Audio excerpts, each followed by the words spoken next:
Prepárense, porque hoy nos vamos a entrar en un misterio que les aseguro a cualquiera le congela la sangre. Uy, sí, la verdad que sí. El asesinato de la familia Clatter. En Holcomb, Kansas. Exactamente. Un pueblo tranquilo, una familia que era, digamos, próspera. Y de repente, una noche que lo cambia todo. Una tragedia que nos recuerda, ¿no? Que la vida es muy frágil y cómo la maldad, pues, puede invadir cualquier lugar. Sin importar cuán apartado parezca. Exacto. Para este deep dive, vamos a usar como base la información que encontramos en Wikipedia sobre el asesinato de la familia Clatter. Buenísimo. ¿Listos para sumergirnos en este enigma? Claro que sí, vamos a analizarlo a fondo. Perfecto. Comencemos por conocer a las víctimas, ¿te parece? Me parece perfecto. Herb Clatter era un granjero, exitoso, respetado por su comunidad. Bonnie, su esposa, dedicada al hogar, pero que luchaba contra la depresión. Un detalle importante, ¿eh? No podemos ignorar la salud mental de Bonnie. ¿Habrá influido de alguna manera en lo que pasó esa noche? Es una pregunta que nos hace pensar, ¿no? En cómo la sociedad vería y trataba la salud mental en esos años. Interesante perspectiva. Y bueno, no podemos olvidar a los hijos. Nancy, la hija popular, talentosa, Sí. y Kenyon, el introvertido, aficionado a la mecánica. Dos adolescentes con toda una vida por delante, Que les fue arrebatada. truncada por la violencia. Y recordemos que las hijas mayores, Eviana y Beverly, ya no vivían en la casa. Claro. Imagínate la impotencia al enterarse de lo sucedido. Terrible. Y hablando de impotencia, pensemos ahora en los asesinos, Richard Hickok y Perry Smith, exconvictos con un plan, entre comillas, perfecto Ajá. para robar la caja fuerte de los Clatter y escapar a México. Un plan que ya de entrada, pues, estaba destinado a fracasar ¿Por qué? porque estaba basado en información falsa. La caja fuerte, el botín que los impulsaba simplemente no existía. Wow. ¿Y qué habrá pasado por la mente de estos hombres al descubrirlo? La noche del 15 de noviembre de 1959, recorrieron más de 600 kilómetros para llegar a la casa de los Clatter. Un viaje larguísimo, ¿no? A través de la oscuridad, con la promesa de una fortuna que se desvanecía a cada kilómetro. Y llegaron a Holcomb. Encontraron la casa con una puerta sin llave. Increíble. Entraron en silencio mientras la familia dormía, ajena al horror que estaba por desatarse. De escalofríos, ¿verdad? Imagínate esa tensión. La atmósfera densa, la sensación de que algo terrible va a suceder. Primero sometieron a Herb en su oficina, Ajá. luego a Bonnie, Nancy y Kenyon en el baño. La búsqueda frenética de la caja fuerte se convirtió en una espiral de violencia sin sentido. Es un punto clave en esta historia. La frustración de no encontrar esa caja fuerte detonó la masacre. ¿O había algo más? Una oscuridad que solo esperaba el momento de manifestarse. Herb fue asesinado con un disparo en la cabeza, pero antes le cortaron la garganta. Un detalle que nos habla de la hazaña, la crueldad con la que actuaron. Totalmente. Ese acto de violencia adicional que nos dice, era solo un robo. No había odio, sentimiento, un deseo de infligir dolor. Kenyon, indefenso en la sala de juegos, también recibió un disparo fatal. Luego subieron al segundo piso, donde Nancy en su habitación y Bonnie en la suya fueron asesinadas de la misma manera. Una escena que nos cuestiona la naturaleza humana, ¿no? Sin duda. ¿Qué lleva a alguien a arrebatar vidas inocentes con tanta frialdad? Lo más perturbador, se llevaron muy poco.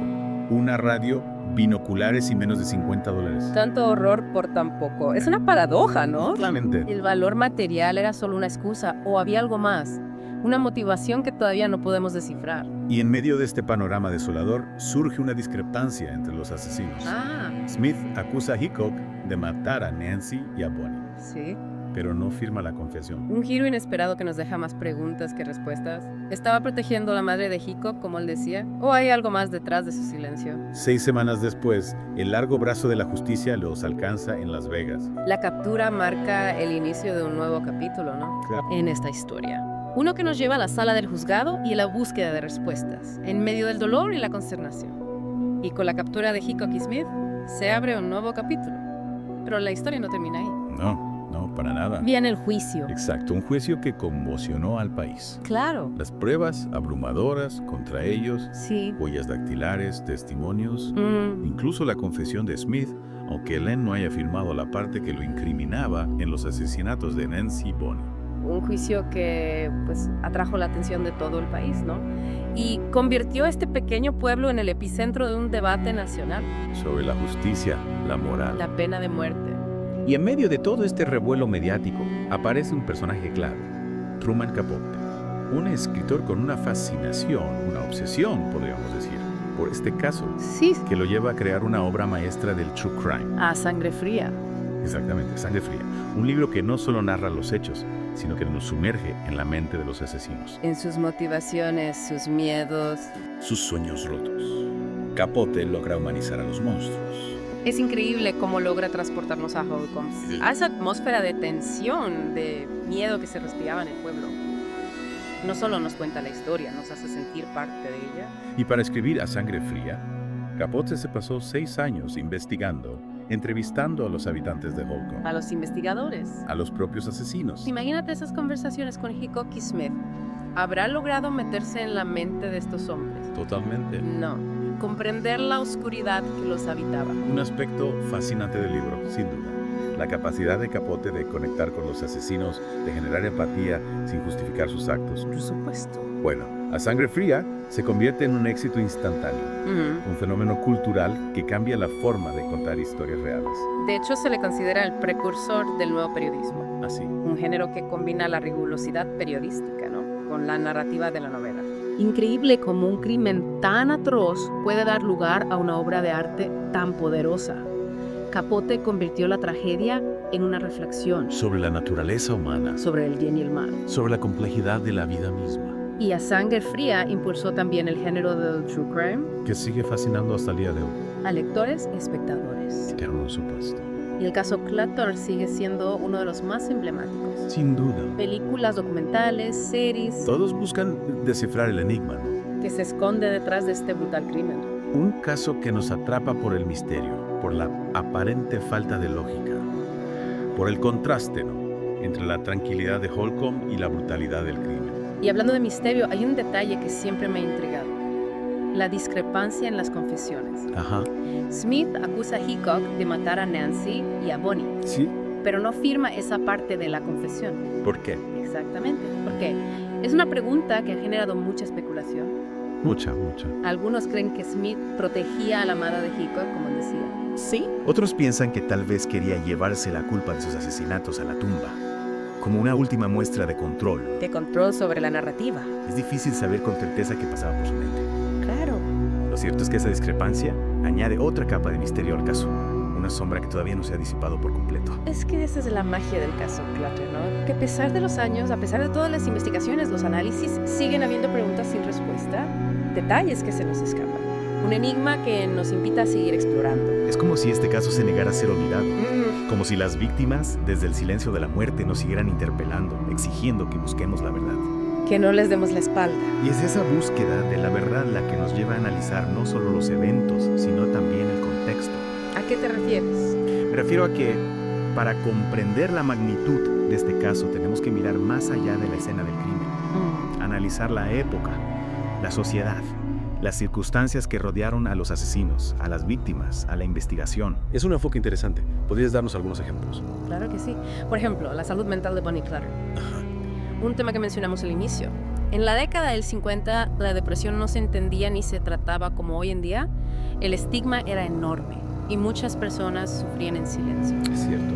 Es importante tener en cuenta el contexto histórico para comprender las decisiones y acciones de las personas. Exactamente. Y no solo eso, también el contexto social. Holcomb era un pueblo pequeño, aislado, donde las noticias viajaban lento y la confianza en el prójimo era la norma. Imagínate el impacto de este crimen en la comunidad. La sensación de seguridad, de tranquilidad, se habrá desvanecido por completo. Sin duda. Y es esa pérdida de inocencia, esa ruptura del tejido social lo que hace que este caso sea tan conmovedor. Y hablando de conmoción, no podemos olvidar el impacto de la sangre fría en la sociedad. Claro. Capote no solo narró un crimen, sino que expuso las fallas del sistema judicial, las desigualdades sociales, la falta de oportunidades para los más desfavorecidos. A Sangre Fría es mucho más que un libro sobre un crimen. Sí, Es un retrato de la América profunda, ¿no? De sus contradicciones, sus miedos, sus esperanzas. un libro que nos invita a reflexionar sobre nuestra propia humanidad, sobre la delgada línea que separa el bien del mal, sobre la importancia de la empatía y la compasión. Y con esa reflexión nos adentramos en la última parte de este Deep Dive, Y sí, donde exploraremos el legado del caso Clutter, su impacto en la cultura popular y las preguntas que aún nos siguen inquietando. Llegamos a este punto y después de analizar los eventos, los personajes, el contexto que envuelve el caso Clutter, queda una pregunta. igual. ¿Por qué? ¿Por qué tanta brutalidad? Es la pregunta. La pregunta que nos ha acompañado a lo largo de este Deep Dive. Una pregunta que nos confronta con la oscuridad del alma humana. Con esa capacidad para el mal que todos, en algún punto, llevamos dentro. Es cierto. Y es que la respuesta fácil sería decir, bueno, Hickok y Smith eran monstruos. Actuaron por pura maldad, punto. Pero, si nos quedamos solo con esa respuesta, nos perdemos la oportunidad de comprender la complejidad de este caso. Totalmente. Reducirlos a simples monstruos sería ignorar todos esos factores, ¿no? Que contribuyeron a su formación, las experiencias que marcaron sus vidas y los llevaron a tomar ese camino. Exacto. Hablamos antes de la infancia difícil de Hickok y Smith, de la violencia, el abandono, la falta de oportunidades. ¿Hasta qué punto estas circunstancias influyeron en su destino? Es un debate muy complejo. Por un lado, es innegable que las experiencias tempranas tienen un impacto muy profundo en el desarrollo de una persona. Pero por otro lado, no podemos usar eso como excusa para justificar sus actos. Es un dilema moral Totalmente. que nos lleva a cuestionar la responsabilidad individual, el libre albedrío. ¿Hasta qué punto somos producto de nuestras circunstancias? ¿Y hasta qué punto somos dueños de nuestro destino? Son preguntas difíciles de responder, pero creo que el caso Clutter, en este caso particular, nos invita a reflexionar sobre la importancia de crear una sociedad más justa, donde todos tengan las mismas oportunidades, donde la violencia no sea la norma. Claro.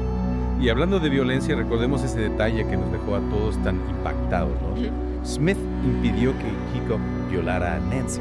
Ajá. ¿Cómo interpretar ese acto en medio de tanta crueldad? Es un detalle que complica aún más nuestra percepción de Smith. Algunos lo ven como una muestra de humanidad, ¿no? Un atisbo de bondad en medio de tanta oscuridad.